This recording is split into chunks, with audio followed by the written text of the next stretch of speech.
Hey, welcome back. It's your old pal Steve Areno, Steve Areno Cool Kits. This one is on the Durango Press HOn3 Westside Lumber Snowplow. Part 1, take 1. Boom! Kind of tying back to where we were a couple kits ago. We were working on snowplows, mentioning, and I showed you guys, Santa's Christmas closet. And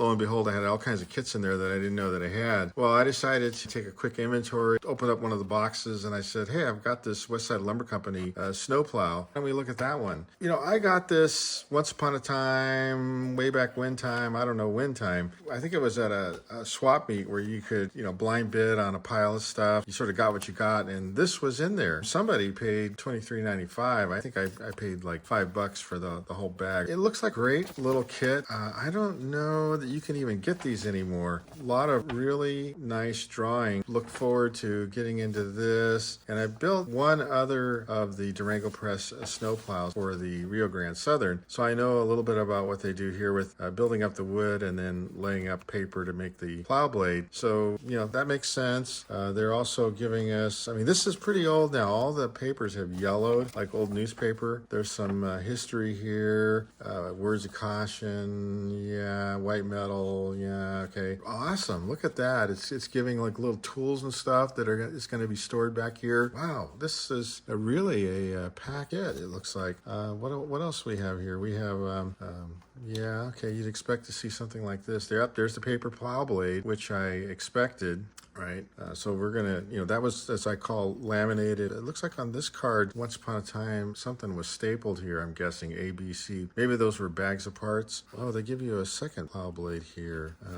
Okay, and then even more papers on this plow blade. Yeah, okay. And more. So it looks like this thing is laminated up, multiple layers. Okay, yeah, here we go. They're all cut wood. Wow, nicely cut. Okay, this was definitely, yeah, so it looks like maybe somebody must have opened this up and thought about building, but of course didn't build it because these were obviously stapled. Okay, wheels. Oh, and here's a tank that is white metal and it's going to give the car definitely some weight. Okay, rivets and wheels and wheel bolsters. Okay, and then some wire and wood down in here. All good stuff. That's all great, and it looks like it's going to be a fun kit. I went over and consulted some of my prototype pictures from this awesome book, Mallory Hope Farrell. And as I mentioned, I live out here in California, and I've been fortunate to be able to visit some of the places up around Tuolumne and there in the Sierras on the western slope. But I was here in this book. There are a couple images that talk about the snowplow. We get really heavy snows out here in California in the Sierras. I didn't think they would do any logging in the winter, and so this must have been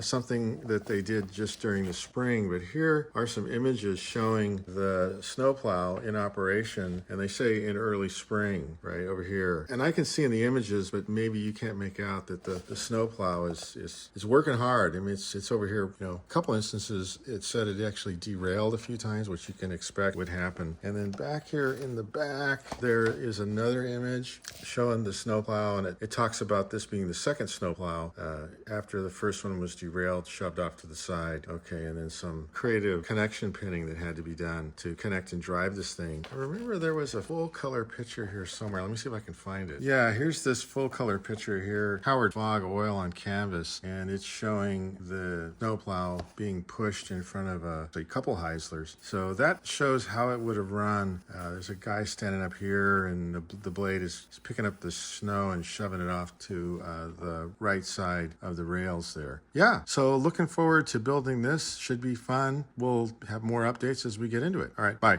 All right, we're back with another progress update. We have managed to get the bottom of the car body together. Before I jump over there, let me say a couple things. If you haven't looked at some of my plastic modeling kit videos and you've only been looking at these HOn3s, then you won't know this about my approach. It's just my approach. We all have our approach, but this happens to be mine. It's my Steve Areno's process for building a model. What I do is I kind of look at the kit and then I kind of get ideas about things, and then I go into some design development where I'll gather gather up things. And sometimes not everything I have in mind is going to be in the kit. What I'll do is obviously you want to put everything together so that it fits nicely because like I said before, no amount of paint will cover up bad fit. Then you get to building and there's some looping around that goes along in here. And then, you know, a note to myself, don't be lazy. I try to use airbrush and even airbrush weathering techniques when I get into the painting and then any decaling. And there's methods and processes that you go through to get your decals to apply correctly without silvering. That's kind of my approach. But the big deal here is I try to do one new thing every time I model. On this particular kit, I thought the one new thing I'm going to do this time is I'm going to try to pre-stain all of the wood with this Dr. P.H. Martin's synchromatic transparent watercolor. And when you do, your wood parts get this effect. It makes them look like you would expect, and you've seen if you've climbed around in any rail yards where equipment has been parked around, and we have some of those spots out here in California because a lot of this equipment that is historical has been saved. Now, I don't know if you have been fortunate to live in the same place for a long time, but I have, and so I can tell you a couple things about doing that if you've been blessed to be able to do so. So I've lived out here in Northern California for a long time. You see things and you learn how to read the built landscape and you see echoes of things that aren't here. But in the area where I grew up, there was a company called Leslie Salt. They're called Cargill Salt. If you ever fly into the San Francisco Bay Area, you're going to see these big white mounds certain times of the year, and that's salt. That's bay salt. They have these evap ponds and they stop it up, they let it dry out, and then they skim off the salt. Hey, you can go over on YouTube and you can see Huell Hauser do some videos in California Gold Series on the Leslie Salt Company, Cargill Salt Company, and how salt is made. And salt is very, very important industrial production, refined salt, different kinds of special salts. So there's that. And then the other thing about this particular town where I grew up, well, actually, it became a town shortly after I was born, but originally it was a township, and it was actually, part of it was known as Three Corners, where three townships came together, then they actually incorporated, became a city. But another part of it was out by the bay, and it's where a company called Carter's Brothers was. And Carter's Brothers built cars for the narrow gauge railways. And so this particular car and the trucks and the way they're constructed, they're reflective of how Carter Brothers built cars. And the Westside Lumber ran a lot of equipment that was built and fabricated down there near the bay in a place that's today known as Newark, California. You can see almost no evidence the original Carter Brothers car shop. You can find some streets and stuff down there that give you a hint that it once was there. But that's where a lot of the equipment was produced, at the Carter Brothers car shop. So that's pretty cool to even go look for some of that. And that's another byproduct of having lived in the area for a long time.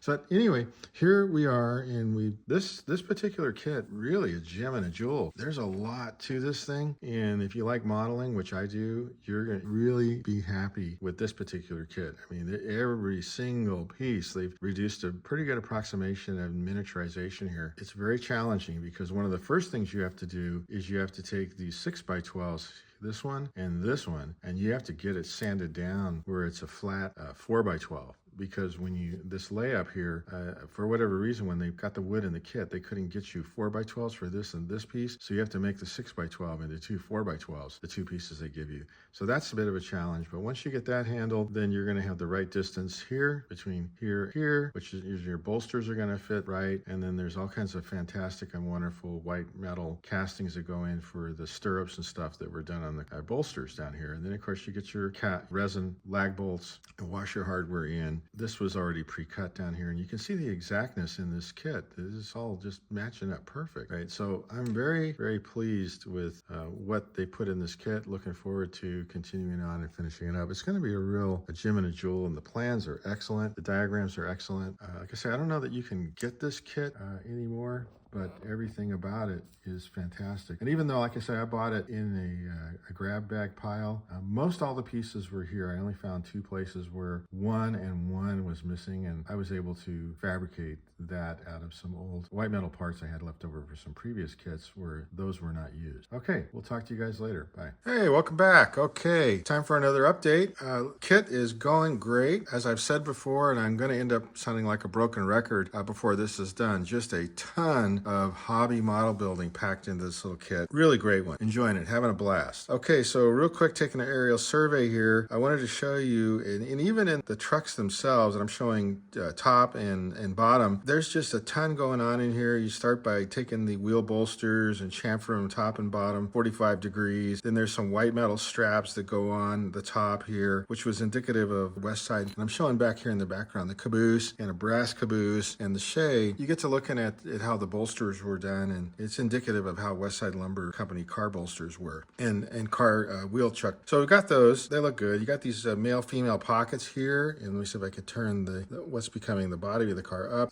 Female portion here, and then you get into some pretty interesting and maybe what was sort of standard at the time this kit was made back in the 80s. You take cardstock and you start cutting out the thicker cardstock, a coupler retaining straps, pocket straps they call it. So you got a very interesting coupler here out of white metal. You drill it, you pin it with wire, and you come back through with some of the resin cast nuts and lag bolts and washers on each side to make it look right. Then you cut pocket strap and pocket cover, cardstock, bend and glue like that. That's all turning out nice. Now the next thing, you got to study the pictures for a while, and we're just at the bottom of page 1 here, bottom of page 1, and just having a blast. But you're going to be building the support for the plow blade, and if you study the picture, and I certainly had to, you'll see that you've got these angle cut pieces of wood, obviously taller in the back, shorter in the front, and they sit on top of a 12 by 12. Also see that there is a channel iron indicated on each side. Well, how they're going to have you accomplish that channel iron is you're going to build it up out of cardstock. So you've got 4 sides, right? Two beams, two 12 by 12. So you got 1, 2, 3, 4. So this is going to be the 12-inch side, and then the flange, and the same, and the same, and the same. So in the end, when you get it all glued up, you're going to have accomplished the 2 channel iron pieces. And then what's going to happen is the support will stand on top of those channel irons that have been reinforced. The 12 by 12s have been reinforced with channel irons, and you're going to have this one here, turn it the right way there, and this one here, right? So you'll have a taller one in the back, a shorter one in the front, at the right angle, set apart to support the plow blade. So that's going to be the next step. Having a good time. This kit is really packed. If you are up for the challenge, I could recommend it. You don't see these too much anymore. So you're going to have to grab it when it comes up on eBay or wherever your favorite place to shop on the internet is. I'm just glad that I got it in that grab pile that time I bid at the train show. $5 was not a bad price to pay, considering that it was not only for this but a bunch of other things as well. All right, we will talk to you folks later.